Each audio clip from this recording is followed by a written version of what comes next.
Bonjour et bienvenue dans cet entretien. Le mois dernier, une délégation du Conseil des écoles francescoises s'est rendue au Burundi et au Niger. Et à la tête de cette équipe, il y avait le directeur général du CF, M. Ronald Ajavon. Et à son retour, il a expliqué donc le pourquoi de son voyage, qui était parti au Burundi pour créer des partenariats, un partenariat avec le pays. Donc, ce voyage a créé des différends dans la communauté et certains pensent que c'était pas nécessaire, les autres disent qu'ils devaient informer la communauté avant de partir, ce qui n'est pas le cas pour les autres organismes. Et j'ai le plaisir de recevoir monsieur André Moquin, qui est un membre influent de la communauté francescoise de Gravelbourg, et puis il fut enseignant. Son parcours est long. Je pense qu'il va avoir le temps de se présenter, de nous parler de son parcours qui est pas mal long. Bonjour André Moquin. Bonjour. Comment allez-vous? Ça va très bien, merci. Merci d'avoir accepté notre invitation. Oui, parce qu'il fait beau dehors, dans le jardin. Oh my gosh. Vous aimeriez rester dans votre jardin? Oui. Ouais. Alors, André Moquin, est-ce que vous pouvez nous parler un peu de vous et puis... OK. Alors, je suis enseignant de profession. Et puis, j'ai enseigné à l'école élémentaire au tout début de ma carrière. J'enseignais au niveau de la 7e. Puis ensuite, je suis passé au secondaire. Et à l'époque, il y avait une entente entre l'école publique secondaire et puis le collège Mathieu pour un échange d'enseignants. Ça nous permettait de spécialiser dans une matière. Alors, j'ai enseigné et au secondaire et au collège Mathieu pendant plusieurs années. Je suis ensuite passé comme directeur académique au Collège Mathieu pour 3 ans, pour aboutir au ministère de l'Éducation comme consultant et dans la programmation des mathématiques et sciences pour le secteur francophone du ministère de l'Éducation, pour ensuite aboutir comme directeur du dossier de l'éducation pour francophones. Alors, à l'époque, il y avait des écoles, on les appelait des écoles désignées. Alors, il y avait de l'enseignement en français. Il y avait des écoles qui étaient quand même assez avancées en l'éducation en français. Mais c'était des écoles de la majorité. Ils appartenaient à la majorité. Et puis, il y a eu les poursuites judiciaires, ainsi de suite. Et finalement, le gouvernement de la province a décidé de mettre sur pied le système scolaire francophone.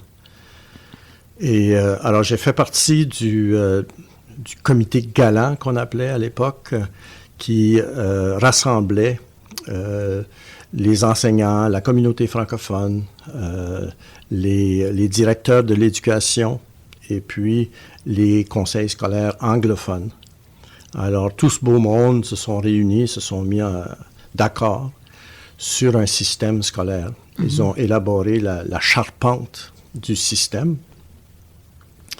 Et une fois que ce cadre a été approuvé, le gouvernement a mis sur pied un comité de mise en œuvre. Et puis, j'ai fait partie de ce comité de l'exécution. Et puis, pour finalement aboutir comme directeur général de ce comité de mise en œuvre, qui, à cause de toutes sortes de circonstances politiques, ainsi de suite, a duré quand même une bonne période de temps, beaucoup plus longtemps que nécessaire. Mais finalement, on a mis sur pied le système. Et puis, une fois que le système a été mis en place, j'ai été embauché comme directeur de l'éducation pour les écoles du Nord. Alors, j'avais 6 écoles, les 6 écoles du Nord à gérer. Est-ce que Gravelbourg faisait partie? Non. Parce que c'est pas au Nord. Non. Il y avait Saskatoon, North Battleford, Vonda, Prince-Albert, Bellevue, Zénon Park. Et puis, c'est tout?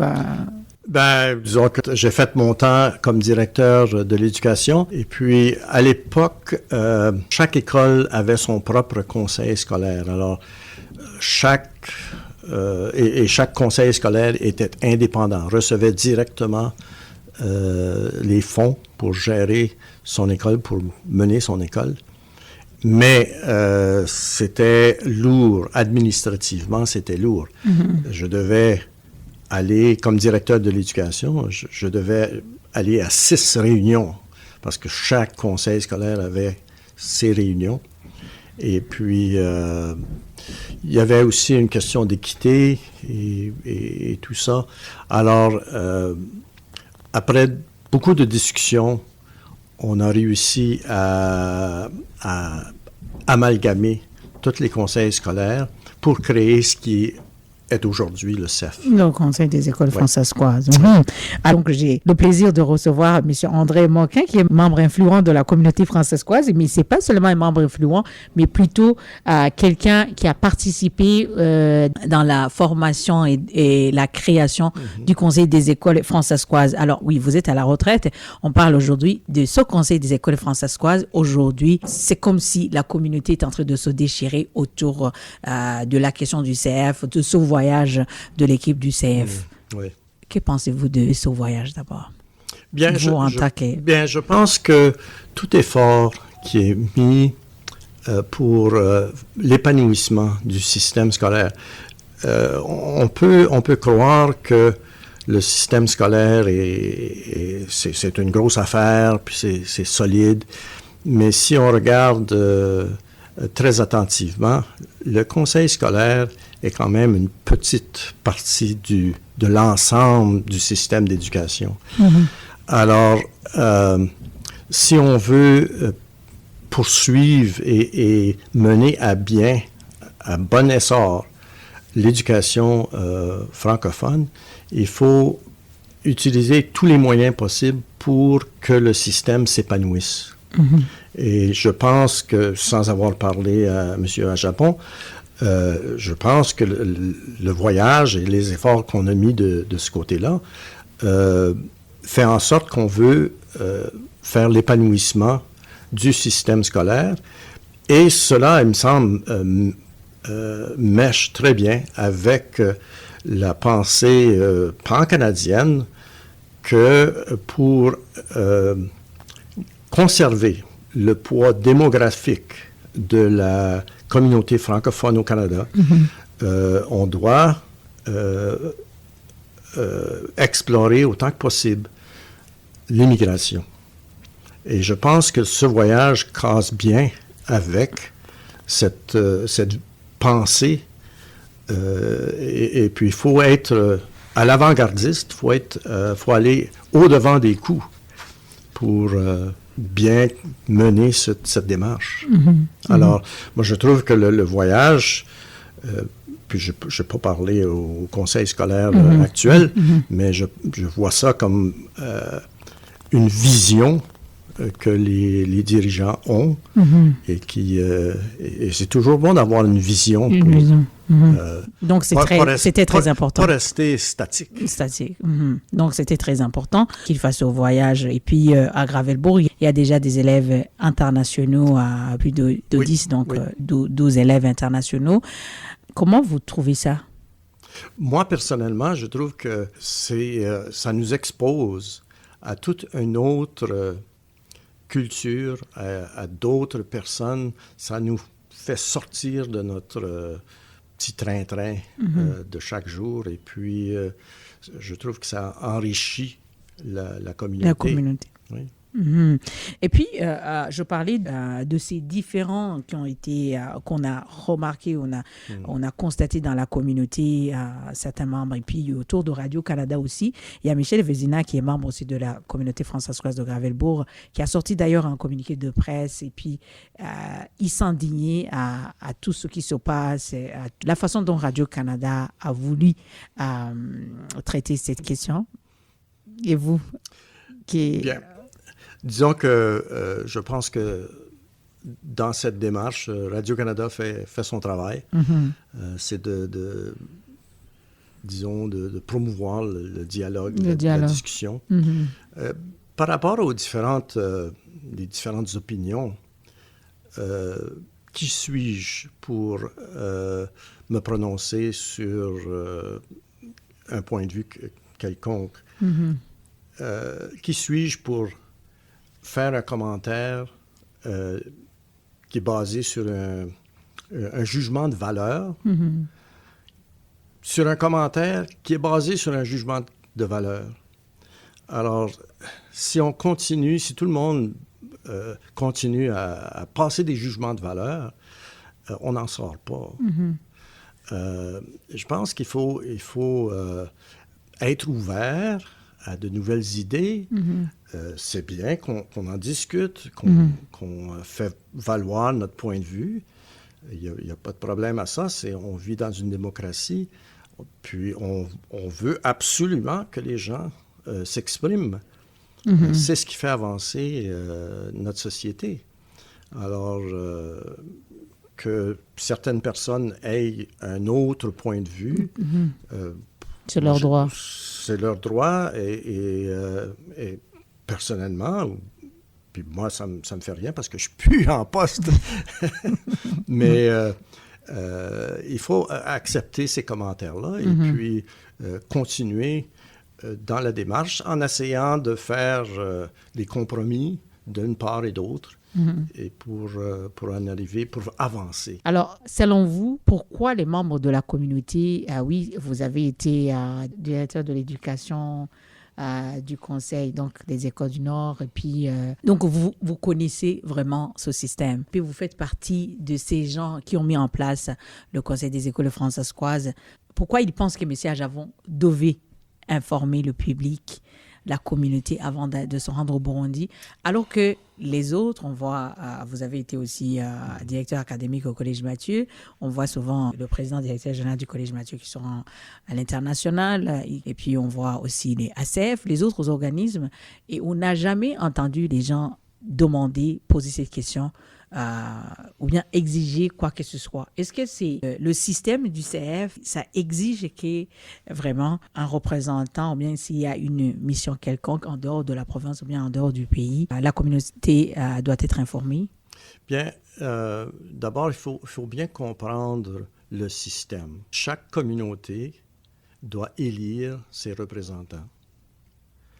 Et ces représentants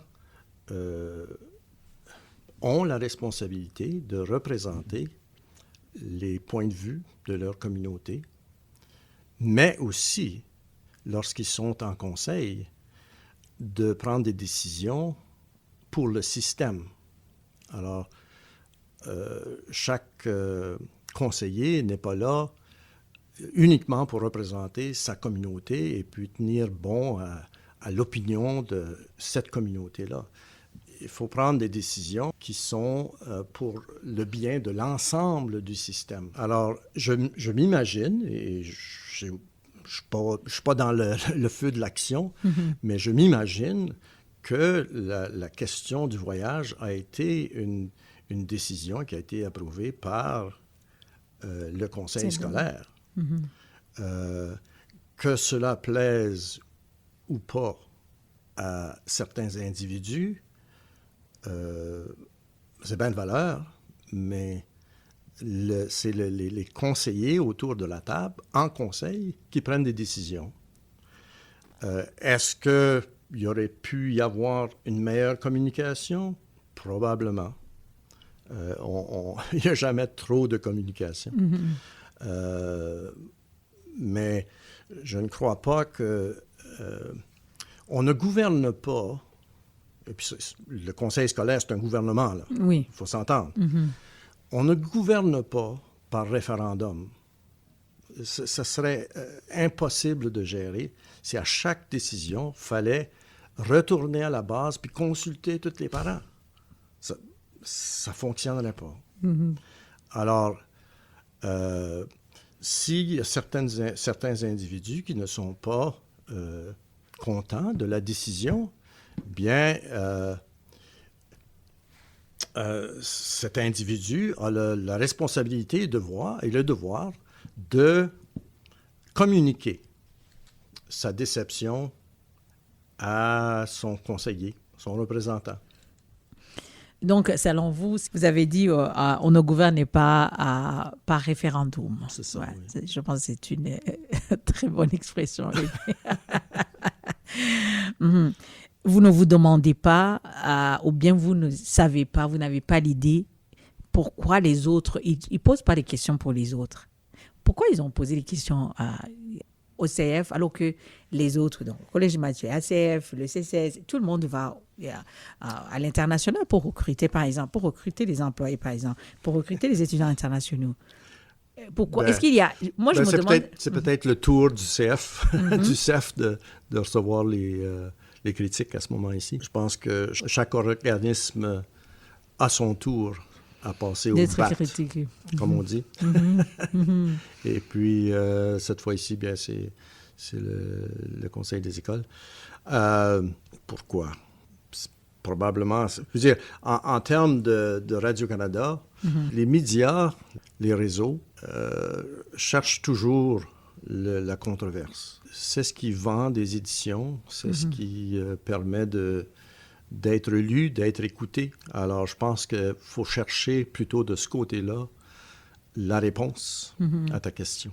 Si vous analysez donc à long terme, est-ce que cette question, ces interrogations que les membres de la communauté ont sur ce voyage, sur même peut-être sur le fonctionnement du CF, s'ils commencent à mettre en cause le CF, est-ce que ça pourrait nuire quelque part? Bien, c'est toujours... je parlais tout à l'heure, c'est du conseil scolaire. On est une minorité et puis il semble qu'à chaque fois qu'il y a une petite controverse, ça fait une grosse histoire. Mais je pense que c'est tout à fait normal. Si vous regardez dans le système majoritaire, pensez pas qu'il n'y a pas de controverse, là. Dans le système de la majorité. À tout bout de champ, il y a des choses qui éclatent. Et puis alors, je pense que c'est tout à fait normal, ces controverses, ces questionnements. Et puis, au bout de la ligne, on passe à autre chose et puis on avance. On continue à avancer. Moi, je suis confiant, là. On passera à quelque chose d'autre à un moment donné. À un moment donné, OK. Et quelles sont vos recommandations par rapport à ça? Qu'est-ce que vous recommanderiez? Moi, je n'ai pas de recommandations à faire à qui que ce soit, là. Ça fait déjà 22 ans que je suis sorti du système, que je suis à ma retraite. Alors, j'ai pas de conseils à donner à qui que ce soit, là. Okay. Parce que les choses ont changé aussi. Mais est-ce que vous encourageriez le CF à continuer à aller de l'avant avec ce projet? Certainement. Et puis, de continuer à dialoguer avec les personnes et continuer à dialoguer avec les gens qui sont, pour qui la décision a déplu. Je pense qu'il faut continuer tant qu'il y aura de la discussion, les choses avancent. C'est lorsqu'il n'y a plus de communication qu'on a un vrai problème. Un vrai problème. Donc, vous suggérez qu'il continue de faire... continue sur la lancée, puis de continuer à communiquer, continuer à expliquer et faire valoir les raisons pour lesquelles ce voyage a été fait, et puis le bien fondé de ça, et puis, tu sais, on continue. Merci beaucoup à M. André Monquin. Ce fut un plaisir, de vous accueillir. Merci vraiment d'avoir accepté, d'avoir répondu à toutes ces questions. OK, pas de problème.